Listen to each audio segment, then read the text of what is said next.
ನಿಮಗೆಲ್ಲರಿಗೂ ಕೂಡ ಶ್ರೀಕೃಷ್ಣ ಪರಮಾತ್ಮನ ಈ ವಚನಾಮೃತಕ್ಕೆ ಆಧಾರದ ಸ್ವಾಗತವನ್ನು ಬಯಸುತ್ತಾ, ನೀವೇನಾದರೂ ಶ್ರೀಕೃಷ್ಣ ಪರಮಾತ್ಮನ ಭಕ್ತರೇ ಆಗಿದ್ದರೆ ಈ ಕೂಡಲೇ ಈ ವಿಡಿಯೋಗೆ ಒಂದು ಲೈಕನ್ನು ಮಾಡುವುದರ ಮೂಲಕ ನಿಮ್ಮ ಭಕ್ತಿಯನ್ನು ವ್ಯಕ್ತಪಡಿಸಿ ಎಂದು ಕೇಳಿಕೊಳ್ಳುತ್ತಾ, ಬನ್ನಿ ಶ್ರೀಕೃಷ್ಣ ಪರಮಾತ್ಮನ ವಚನಾಮೃತವನ್ನು ಕೇಳಿ ಧನ್ಯರಾಗೋಣ. ನೀವು ಜೀವನದಲ್ಲಿ ತುಂಬಾ ಯೋಚನೆಯನ್ನು ಮಾಡುವುದಕ್ಕೆ ಹೋಗಬೇಡಿ. ನಿಮ್ಮ ಈ ಜೀವನದ ಬಗ್ಗೆ ನಾನು ಯೋಚನೆಯನ್ನು ಮಾಡಿಯೇ ನೀಡಿರುತ್ತೇನೆ ಎಂದು ಹೇಳುತ್ತಾನೆ ಶ್ರೀಕೃಷ್ಣ ಪರಮಾತ್ಮ. ಸಾಧ್ಯವಾದರೆ ಜೀವನದಲ್ಲಿ ಓಡು, ಆಗಲಿಲ್ಲವಾದರೆ ನಡೆದುಕೊಂಡು ಆದರೂ ಕೂಡ ಹೋಗು. ಅದು ಕೂಡ ಸಾಧ್ಯವಾಗದೇ ಇದ್ದರೆ ಉರುಳಿಕೊಂಡಾದರೂ ಕೂಡ ಹೋಗು. ಆದರೆ ಕದಲದೆ ಒಂದೇ ಕಡೆ ಬೀಳಬೇಡ.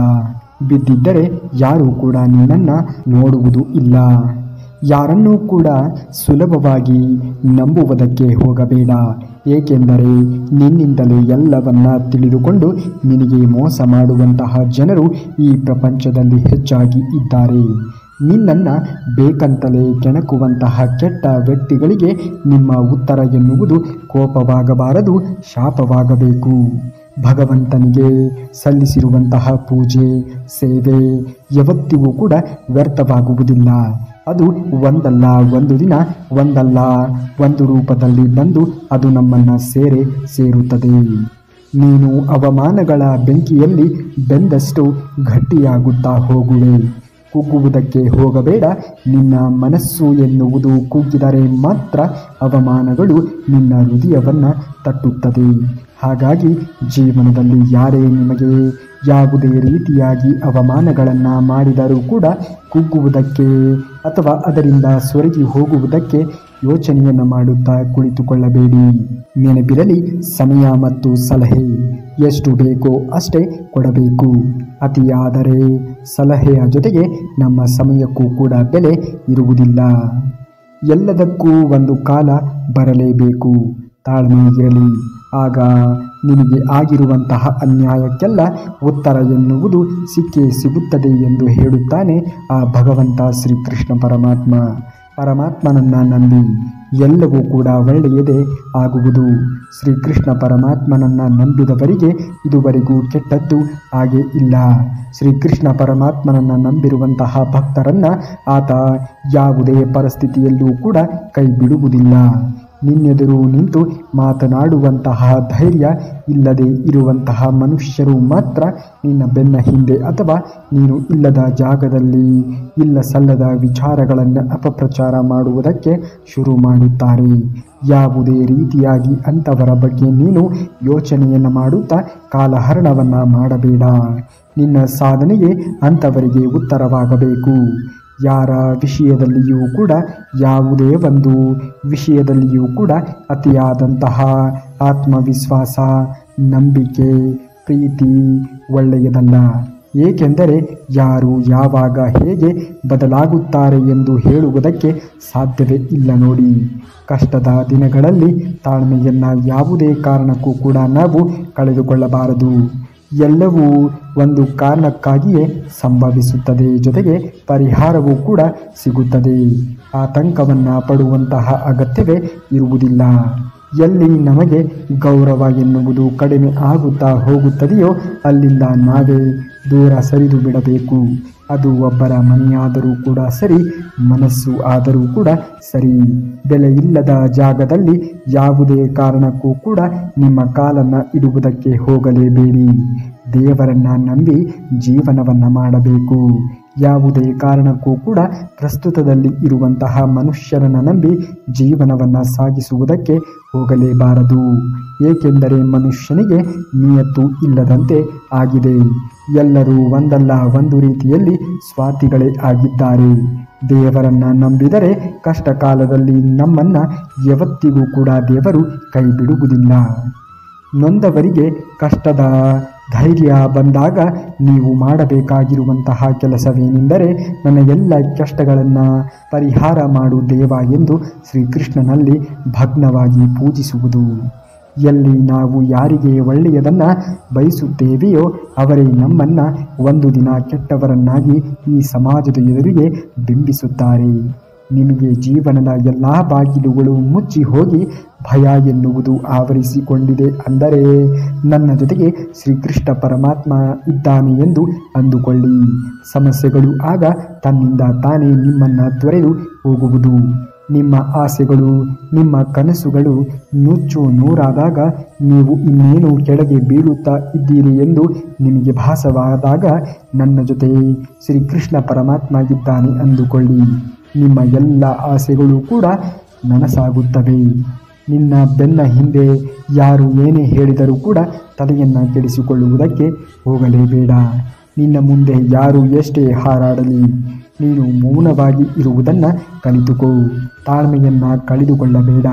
ಅವರ ಹಾರಾಟಕ್ಕೆ, ನಿನ್ನ ತಾಳ್ಮೆಗೆ ನಾನು ಒಂದು ದಿನ ಉತ್ತರವನ್ನು ಕೊಡುತ್ತೇನೆ ಎಂದು ಹೇಳುತ್ತಾನೆ ಶ್ರೀಕೃಷ್ಣ ಪರಮಾತ್ಮ. ಕರ್ಮ ಎನ್ನುವುದು ಹೇಳುತ್ತದೆ, ಅತಿಯಾದ ನಂಬಿಕೆ ಎಂದಿಗೂ ಕೂಡ ಯಾರ ಮೇಲೆಯೂ ಕೂಡ ಇಡಬಾರದು. ಅದು ಒಳ್ಳೆಯದು ಅಲ್ಲವೇ ಅಲ್ಲ. ನೀನು ಯಾರನ್ನೂ ಕೂಡ ಯಾವುದೇ ಕಾರಣಕ್ಕೂ ಕೂಡ ಕಣ್ಣು ಮುಚ್ಚಿ ನಂಬುವುದಕ್ಕೆ ಹೋಗಬೇಡ. ಏಕೆಂದರೆ ನೀನು ಕಣ್ಣು ಮುಚ್ಚಿ ಬಿಡುವಷ್ಟರಲ್ಲಿಯೇ ಮೋಸ ಮಾಡುವಂತಹ ನಂಬಿಕೆ ದ್ರೋಹಿಗಳು ಪ್ರಸ್ತುತವಾಗಿರುವಂತಹ ಈ ಸಮಾಜದಲ್ಲಿ, ಈ ಸಮಯದಲ್ಲಿ ವಾಸವಾಗಿದ್ದಾರೆ. ಅಂಥವರಿಂದ ಕೊಂಚ ಜಾಗೃತಿಯಾಗಿ ಜೀವನವನ್ನು ಸಾಗಿಸಬೇಕು. ಕಷ್ಟಗಳ ಭಾರವನ್ನು ಸಾಧ್ಯವಾದಷ್ಟು ನಾವೇ ತಡೆದುಕೊಳ್ಳಬೇಕು. ಯಾವುದೇ ಕಾರಣಕ್ಕೂ ಕೂಡ ಕಷ್ಟ ಹೆಚ್ಚಾಯಿತು ಎಂದು ಹೆದರಿ ಕುಸಿಯಬಾರದು. ಖಂಡಿತ ನಿನಗೂ ಒಂದು ದಿನ ಒಳ್ಳೆಯ ಸಮಯ ಬಂದೇ ಬರುತ್ತದೆ. ನೊಂದವರಿಗೂ ಒಂದು ದಿನ ನಗಲೇಬೇಕು. ಇದು ಭಗವಂತನ ಆಟ.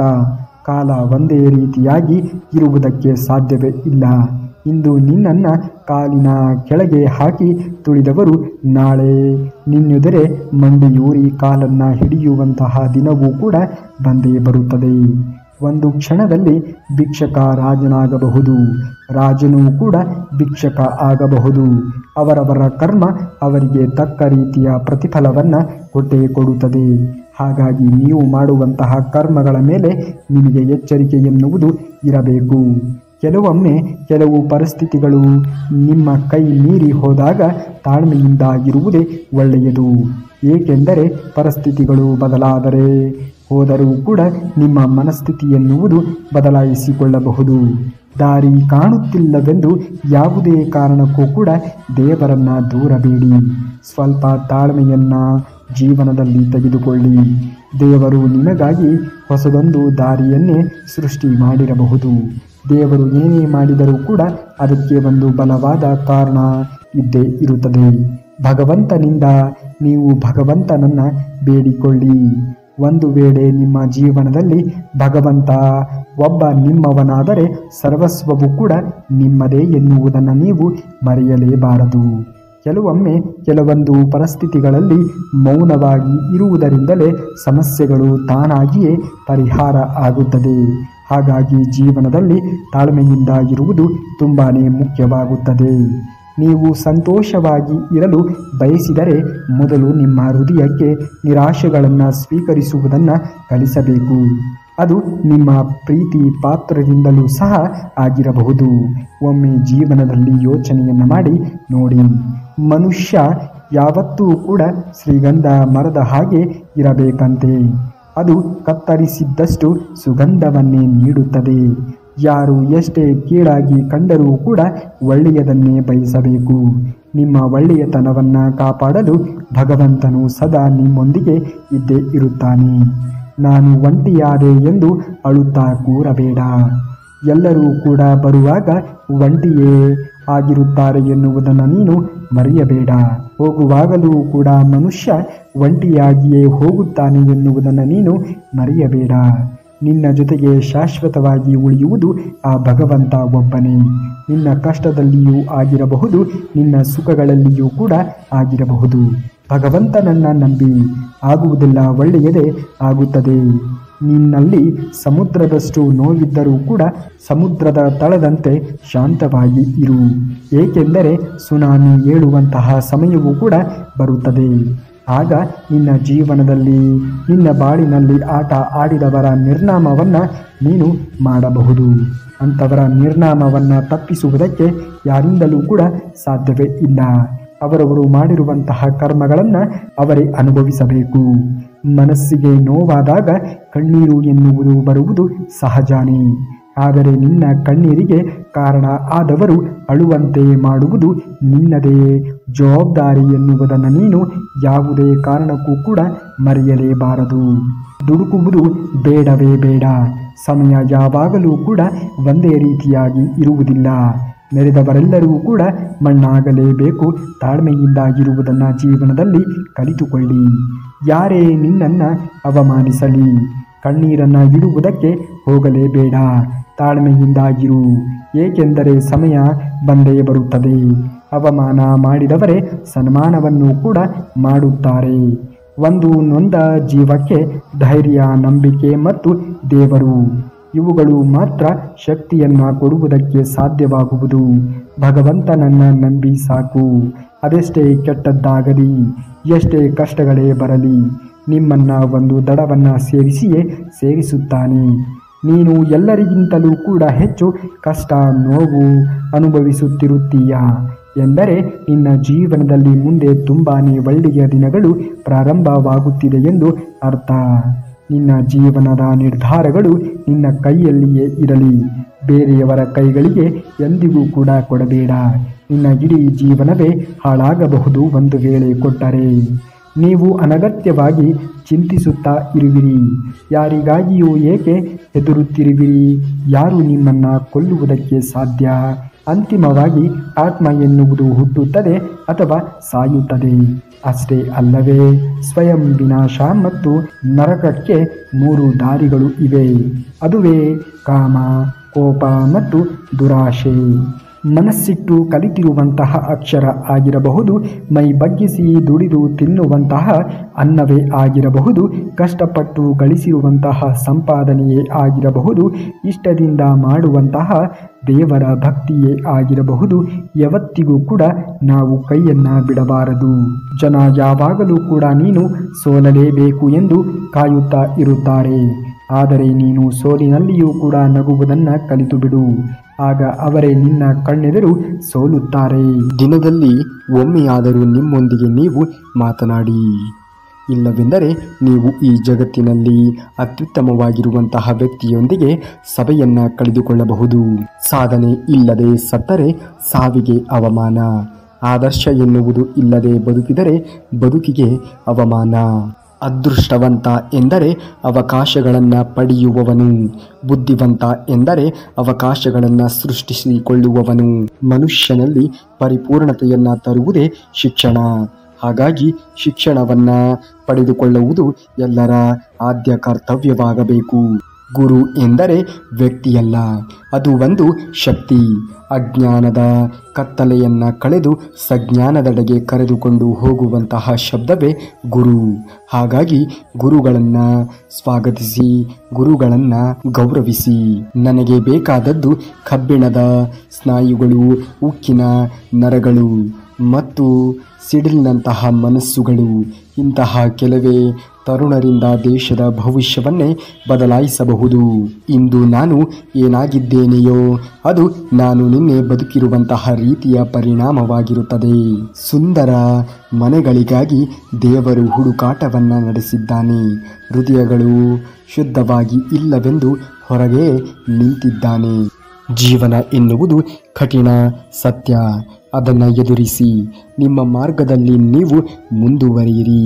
ಅಭೇದ್ಯವಾಗಿ ಇರುವುದು, ಆದರೆ ಅದಕ್ಕಿಂತಲೂ ಕೂಡ ಬಲಯುತವಾದದ್ದು. ಜೀವನದಲ್ಲಿ ಏನೇ ಆಗಿದ್ದರೂ ಕೂಡ ಎಲ್ಲವೂ ಒಳ್ಳೆಯದಕ್ಕೆ ಆಗಿದೆ. ಏನೇ ಆದರೂ ಕೂಡ ಎಲ್ಲವೂ ಒಳ್ಳೆಯದಕ್ಕೆ ಆಗುತ್ತದೆ. ಆಗಲಿರುವುದು ಸಹ ಒಳ್ಳೆಯದೇ ಆಗಲಿದೆ. ರೋಧಿಸುವುದಕ್ಕೆ ಜೀವನದಲ್ಲಿ ನೀನು ಕಳೆದುಕೊಂಡಿರುವುದಾದರೂ ಏನು? ನೀನು ಇಲ್ಲಿ ತಂದಿರುವುದಾದರೂ ಏನು? ನಾಶವಾಗಲು ನೀನು ಈ ಜೀವನದಲ್ಲಿ ಮಾಡಿರುವುದಾದರೂ ಏನು? ನೀನೇನೇ ಪಡೆದಿದ್ದರೂ ಕೂಡ ಅದನ್ನು ಇಲ್ಲಿಂದಲೇ ಪಡೆದಿರುವೆ. ಏನನ್ನೇ ಕಳೆದುಕೊಂಡರೂ ಕೂಡ ಅದನ್ನು ಇಲ್ಲಿಂದಲೇ ಪಡೆದಿರುವೆ. ಅದು ನಿನಗೆ ಸಿಕ್ಕೇ ಸಿಗುತ್ತದೆ. ಯಾವುದು ನಿನ್ನ ಹಣೆ ಬರಹದಲ್ಲಿ ಇರುತ್ತದೆಯೋ ಅದನ್ನು ತಪ್ಪಿಸುವುದಕ್ಕೆ ಯಾರಿಂದಲೂ ಕೂಡ ಸಾಧ್ಯವೇ ಇಲ್ಲ. ಅದು ನೀನು ಎಷ್ಟು ಪ್ರಯತ್ನಿಸಿದರೂ ಕೂಡ ಸಿಗಲಾರದು. ಯಾವುದು ನಿನ್ನ ಹಣೆಯಲ್ಲಿ ಇರುವುದಿಲ್ಲ ಅದು. ಚಿಂತೆಯನ್ನ ಬಿಟ್ಟು ಬಿಡು. ಜೀವನದಲ್ಲಿ ಬರುವುದೆಲ್ಲವನ್ನ ಬಂದಂತೆ ಸ್ವೀಕರಿಸು. ನಮ್ಮ ಬದುಕೇ ಒಂದು ರೀತಿಯ ಹೋರಾಟ. ಈ ಹೋರಾಟದಲ್ಲಿ ನಾವು ಮಾಡುವಂತಹ ಕಾರ್ಯವನ್ನ ಪ್ರಾಮಾಣಿಕವಾಗಿ ಮಾಡಬೇಕು. ಏನು ಆಗಬೇಕೋ ಅದು ಆಗೇ ತೀರುತ್ತದೆ. ಅದನ್ನು ತಪ್ಪಿಸುವುದಕ್ಕೆ ಯಾರಿಂದಲೂ ಕೂಡ ಸಾಧ್ಯವೇ ಇಲ್ಲ. ಭಗವಂತ ತಡ ಮಾಡಿದರೂ ಕೂಡ ನ್ಯಾಯವನ್ನೇ ಮಾಡುತ್ತಾನೆ ಹೊರತು ಅನ್ಯಾಯವನ್ನ ಯಾವುದೇ ಕಾರಣಕ್ಕೂ ಕೂಡ ಮಾಡುವುದಿಲ್ಲ. ತಡ ಆಗುವುದರ ಹಿಂದೆ ಅದ್ಭುತಗಳು ನಡೆಯುತ್ತವೆ. ಕಾದು ನೋಡಬೇಕು ಅಷ್ಟೇ. ಮನಸ್ಸಿಗೆ ಮದವೇರಿದಾಗ ಸ್ಮಶಾನದಲ್ಲಿ ತಿರುಗಾಡಿ ಬರಬೇಕಂತೆ. ಏಕೆಂದರೆ ಅಲ್ಲಿ ನಾನು ನನ್ನಿಂದಲೇ ಎಂದು ಹೇಳಿರುವಂತಹ ಅದೆಷ್ಟೋ ಜನ ಮಣ್ಣಲ್ಲಿ ಮಣ್ಣಾಗಿರುವುದನ್ನು ನಾವು ನೋಡಬಹುದು. ಸ್ವರ್ಗದಲ್ಲಿ ಎಲ್ಲವೂ ಕೂಡ ಇದೆ, ಆದರೆ ಸಾವು ಎನ್ನುವುದು ಇಲ್ಲ. ಭಗವದ್ಗೀತೆಯಲ್ಲಿ ಎಲ್ಲವೂ ಕೂಡ ಇದೆ, ಆದರೆ ಸುಳ್ಳು ಎನ್ನುವುದು ಇಲ್ಲ. ಜಗತ್ತಿನಲ್ಲಿ ಎಲ್ಲವೂ ಕೂಡ ಇದೆ, ಆದರೆ ನೆಮ್ಮದಿ ಎನ್ನುವುದು ಇಲ್ಲ. ಇವತ್ತಿನ ಎಲ್ಲ ಮಾನವರಲ್ಲಿ ಎಲ್ಲವೂ ಇದೆ, ಆದರೆ ಮನಃಶಾಂತಿ ಎನ್ನುವುದೇ ಇಲ್ಲದಂತೆ ಆಗಿದೆ. ಸತ್ಯದ ದಾರಿಯಲ್ಲಿ ಹೋಗು. ನೀನು ನಡೆಯುವಾಗ ಪಾತಾಳಕ್ಕೆ ಬಿದ್ದರೆ ನಿನ್ನನ್ನು ಮೇಲೆ ಎತ್ತುವುದಕ್ಕೆ ಖಂಡಿತವಾಗಿಯೂ ಆ ಪರಮಾತ್ಮ ಬಂದೇ ಬರುತ್ತಾನೆ. ಎಲ್ಲರೂ ಹೇಳುತ್ತಾರೆ ಮನುಷ್ಯ ಖಾಲಿ ಕೈಯಲ್ಲಿ ಬರುತ್ತಾನೆ, ಖಾಲಿ ಕೈಯಲ್ಲಿ ಹೋಗುತ್ತಾನೆ ಎಂದು. ಆದರೆ ಮನುಷ್ಯನು ಬರುವಾಗ ಭಾಗ್ಯದ ಜೊತೆಗೆ ಬಂದು ಹೋಗುವಾಗ ತಾನು ಇಡೀ ಜೀವನದಲ್ಲಿ ಮಾಡಿರುವಂತಹ ಕರ್ಮದ ಫಲವನ್ನು ಹೊತ್ತಿಕೊಂಡು ಹೋಗುತ್ತಾನೆ. ಬದುಕುವುದಕ್ಕಾಗಿ ದುಡಿಯುವುದು ಅನಿವಾರ್ಯ. ಹಾಗಂತ ಫಲದ ಬಗ್ಗೆ ಕಣ್ಣೀರನ್ನು ಇಟ್ಟು ಕೆಲಸವನ್ನು ಮಾಡಿದರೆ ನಿರಾಶೆಗಳು ಹೆಚ್ಚು. ಕೆಲಸವನ್ನು ಶ್ರದ್ಧೆಯಿಂದ ಪ್ರೀತಿಯಿಂದ ಮಾಡಿದರೆ ಫಲ ಎನ್ನುವುದು ಇಂದಲ್ಲ ನಾಳೆ ದೊರಕೇ ದೊರಕುತ್ತದೆ. ಅದನ್ನು ತಪ್ಪಿಸುವುದಕ್ಕೆ ಯಾರಿಂದಲೂ ಕೂಡ ಸಾಧ್ಯವೇ ಇಲ್ಲ. ಒಂದು ಬಾರಿ ಅರ್ಜುನನು ಶ್ರೀಕೃಷ್ಣನನ್ನು ಕೇಳಿದ, ಈ ಗೋಡೆಯ ಮೇಲೆ ಒಂದು ಸುಂದರವಾಗಿರುವಂತಹ ಸಂದೇಶವನ್ನು ಬರಿ. ಅದು ಹೇಗಿರಬೇಕು ಅಂದರೆ, ನಾನು ಖುಷಿಯಲ್ಲಿ ಇದ್ದಾಗ ಆ ಸಂದೇಶವನ್ನು ಓದಿದರೆ ದುಃಖವಾಗಬೇಕು, ನಾನು ದುಃಖದಲ್ಲಿ ಇದ್ದಾಗ ಅದೇ ಸಂದೇಶವನ್ನು ಓದಿದರೆ ಖುಷಿಯಾಗಬೇಕು ಎಂದು. ಆಗ ಭಗವಾನ್ ಶ್ರೀಕೃಷ್ಣ ಪರಮಾತ್ಮನು ಈ ರೀತಿಯಾಗಿ ಆ ಗೋಡೆಯ ಮೇಲೆ ಸಂದೇಶವನ್ನು ಬರೆದ. ಈ ಸಮಯ ಎನ್ನುವುದು ಕಳೆದು ಹೋಗುತ್ತದೆ. ಅಕ್ಕಿ ಅನ್ನಕ್ಕೆ ಕೇಳಿತು, ನೀನು ನಾನೇ ಆಗಿದ್ದೆ, ಆದರೆ ನೀನು ಅನ್ನವಾದೆ ಹೇಗೆ ಎಂದು. ಅದಕ್ಕೆ ಸುಂದರವಾಗಿ ಅನ್ನ ಉತ್ತರವನ್ನು ಕೊಟ್ಟಿತು, ನೀರು ಮತ್ತು ಬೆಂಕಿಗಳ ಸಂಪರ್ಕಕ್ಕೆ ಒಳಗಾದೆ. ಇವುಗಳ ಸಂಸ್ಕಾರದಿಂದಾಗಿ ಮೃದುವಾದೆ, ಮಧುರವಾದೆ. ಅಕ್ಕಿ ಎನ್ನುವಂತಹ ಭಾವವನ್ನು ಕಳೆದುಕೊಂಡೆ, ಅನ್ನ ಎನ್ನುವಂತಹ ಅನುಭವವನ್ನು ಪಡೆದುಕೊಂಡೆ. ಅದೇ ರೀತಿ ಸಜ್ಜನರ ಒಂದು ಸಂಘದಿಂದ ನಮ್ಮಲ್ಲಿ ಇರುವಂತಹ ಅಜ್ಞಾನ ತೊರೆದು ದುನ್ಮಾನಗಳ ಭಾವ ಕಾಠಿನ್ಯತೆ ತೊಲಗಿ ಪುಣ್ಯ, ಜ್ಞಾನ, ಮೋಕ್ಷವೆಂಬ ಮೃದುತ್ವದ ಅನುಭವ ದೊರೆಯುತ್ತದೆ. ಹಾಗಾಗಿ ಸದಾಕಾಲ ಒಳ್ಳೆಯ ವ್ಯಕ್ತಿಗಳೊಂದಿಗೆ ಸಂಬಂಧವನ್ನು ನಾವು ಬೆಳೆಸಿಕೊಳ್ಳಬೇಕು. ಪರಮಾತ್ಮನಲ್ಲಿ ಏನನ್ನಾದರೂ ಬೇಡುವುದೇ ಆದರೆ ಪರಮಾತ್ಮನನ್ನೇ ಬೇಡಬೇಕು. ಏಕೆಂದರೆ ಪರಮಾತ್ಮ ಒಬ್ಬ. ನಿಮ್ಮವನಾದರೆ ಸರ್ವಸ್ವವೂ ಕೂಡ ನಿಮ್ಮದೇ ಆಗುತ್ತದೆ. ನೀವೇನಾದರೂ ಶ್ರೀಕೃಷ್ಣ ಪರಮಾತ್ಮನ ಭಕ್ತರು ಆಗಿದ್ದರೆ ಈ ಕೂಡಲೇ ಈ ವಿಡಿಯೋಗೆ ಒಂದು ಲೈಕನ್ನು ಮಾಡಿ. ನಾಳೆಯ ಮತ್ತೊಂದು ಶ್ರೀಕೃಷ್ಣ ಪರಮಾತ್ಮನ ವಚನಾಮೃತದೊಂದಿಗೆ ಭೇಟಿ ಆಗುವವರೆಗೂ ಧನ್ಯವಾದ. ಕರುನಾಡಿಗೆ.